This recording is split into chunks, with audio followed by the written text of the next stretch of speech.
Let's talk about the trade deadline. We are a week away from the trade deadline. Rumors are really heating up, but there has been very little to materialize. The Orioles did trade for a reliever, Shintaro Fujiyami, from the A's. That is an excellent addition for them. This guy is going to fit in perfectly for them. He has struggled a little bit with the A's, but who hasn't struggled in Oakland this year, really? It's not a great situation for a lot of guys. I think this is a great situation for him. He doesn't have to be in there in higher leverage situations in games, and he can just come in and he can hold a lead. He can eat some innings if he needs to. He can fill a lot of different roles for the Orioles without having to be a setup man or a closer. Great move for the Orioles. I like it a lot. Other than that, I read today that it doesn't seem like they're planning on making any other moves, which I think is interesting. But as I was thinking about it more, is that if they made any more moves, that mean that they were probably getting better, and I don't think that's what management wants, right?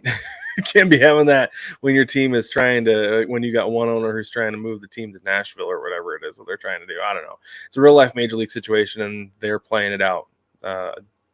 This Orioles team is legitimate, and we'll get to them a little bit more later. The Pirates have said that they're going to be listening to offers for closer David J. Bednar. He is a free agent, and not a free agent until 2027, so he's got a lot of control left on that contract. Going to be very enticing to a lot of teams that need some pitching. The Rays, I almost said the Raids. The Reds today said that they would be willing to trade Johnathan India for some pitching. Again, control through 20. He won't be a free agent until 2027. That is a big deal. And when I saw that, I was like, Jerry DiPoto, get on the phone with your old buddy Nick Kroll. For those of you who don't know, is the vice president and GM of the Reds. And these two teams have a history, especially in the last 3 years, of making a ton of deals with one another. I would love for the Mariners to bring over Johnathan India, a long-term solution at second base. 2021 rookie, the NL Rookie of the Year. I know he's a little bit streaky, but man, I would love to have that dude at second base. I really would. I think I've said that before. I'm a huge Johnathan India fan. To have him in Seattle for the next 3 years would be absolutely unreal. That would be so awesome. Like I said, solution to second base, because that's just been a revolving door the last couple of years and has not been a good situation. But to have the consistency of a guy who can field, a guy who can hit, he doesn't have to hit for power. If he hits for average, if he hits doubles and drives in runs, I'm here for it. I am here for it. Don't even bat him lead off. Put him at fourth or fifth in the order, and it'll be awesome. It'll be really great to have India in that lineup if they can make that deal, because as we all know, there is a ton of pitching that the Mariners can deal and not get rid of anybody at the big league level. And even if they do get rid of somebody at the big league level, they can just slot somebody else in from the minors to take that guy's spot, because the Mariners system is so deep with pitching. It is absolutely bananas.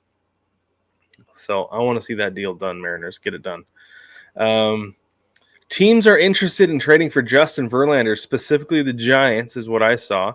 He has one more year on his deal. I think a lot of teams would love to have him around. This year's struggles and everything up and down. I think, I don't know. It's tough, because I said last year Justin Verlander, coming off of Tommy John, wasn't going to have a good year. He had a killer year, and this year he's been up and down.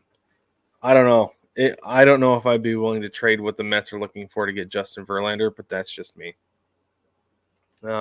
Speaking of pitching, there are some quality, I guess you could say, pitching rentals who could be traded in the next week. Here's your list of guys who honestly could go to any team and immediately make them better. Obviously, Shohei Ohtani, right? He is your top target. He's the best player in the league. If you can trade for Ohtani, you've got yourself a unicorn, and you automatically boost your odds of winning the World Series.